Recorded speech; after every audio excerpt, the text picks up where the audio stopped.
Well, a man whose job it is to watch both Europe and world markets very closely is Jim O'Neill, chairman of Goldman Sachs Asset Management. Mr. O'Neill helps oversee over $700 billion in funds. He's a reported contender for the next Bank of England governor, and he joins me now from the London Stock Exchange. Jim O'Neill, welcome to the programme. Thank you very much for having me on. Well, we're hearing now that G20 leaders will discuss a €750 billion deal to bail out Spain and Italy. I'm wondering if that fills you with confidence. Well, one has to be always careful about what's done as opposed to what's said, and particularly as it relates to this issue. There's other big meetings coming up where the key European policymakers will all be at, and so the G20 can't solve Europe's problems. Europe's problems need to be solved by Europe's own leaders. So what is clear from the G20 discussions is that the pressure from Obama and others has seemingly got to the key player, Angela Merkel. And so it's adding to belief that the Germans are prepared to give something about a more truly pan-European approach to solving these issues. One of the things I'm very fond of pointing out to people, if you look at all the European debt and deficit challenges, if you look to them on an average weighted basis of the euro area, they're actually less than they are in the US and Japan. So if you got true pan-European solutions, then I think this problem could disappear very quickly. But trying to get policymakers to focus on truly pan-European solutions is not easy. Indeed. Well, there is now talk, of course, of a pooled economic sovereignty and this idea of an integrated system of banking regulation. Do you think Mrs. Merkel is the key to those things happening? Well, I think down the road that is inevitable. But whether she can deliver something in terms of a firm commitment on it by next weekend is a lot more difficult, because she has a number of complicating and potentially contradictory challenges still. All the German population always seem to show in opinion polls that they're very much in favour of the euro and have very bold and strong beliefs that it should strengthen and be part of their future. But they're not so eager to spend a lot of money on it either. So she needs to persuade German people that the cost of it is worth the glory, so to speak. And that's something she can't pull off overnight. That can only happen slowly through time. Now, of course, I'm dying to ask you about the BRIC countries, because that was the term that you yourself coined about over a decade ago now. Brazil, Russia, India, China. They were supposed to be these great furnaces of growth, but growth has been extraordinarily disappointing, hasn't it? Well, I don't think that's true about the BRICS in general. China, the C in BRIC is a lot more important than the other three. China's the same size as the other three put together.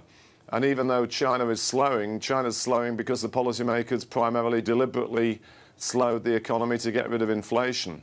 And if China grows by close to 8% in real terms and about 12–13% in nominal dollar terms, China is creating the equivalent of another Greece every 11.5 weeks, the equivalent of another Spain every year. And because of that, the four BRICS, even with genuine disappointment in Brazil and India, they will be creating not far off another Italy in 12 months. So it remains the biggest economic factor of our generation, and it's obviously very important for everybody, particularly you guys in Australia. The way you describe China, it actually puts a completely different perspective on it. But what about India and Brazil too? Because that is where our Prime Minister is headed now. I think of the four of them, India is the one that bothers me most, and in the immediate outlook, and it has done for most of this year.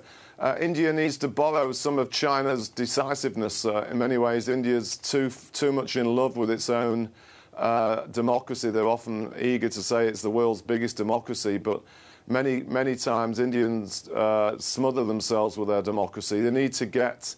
in some ways, it's a bit like the problem that Europe faces. You can't have everybody debating and blocking decisions all the while. You need leadership.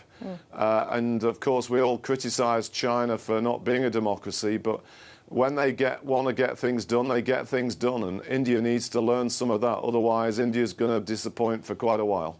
Brazil has been seen as a very similar country in many ways to Australia. Their growth has been slightly slower, certainly in the last year, than expected.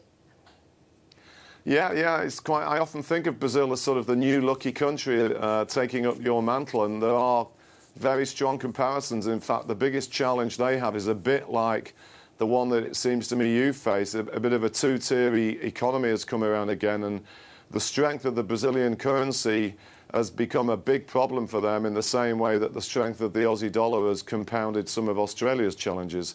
And the Brazilian authorities need to have got the Brazilian real weaker. They are doing things to try and bring that end around.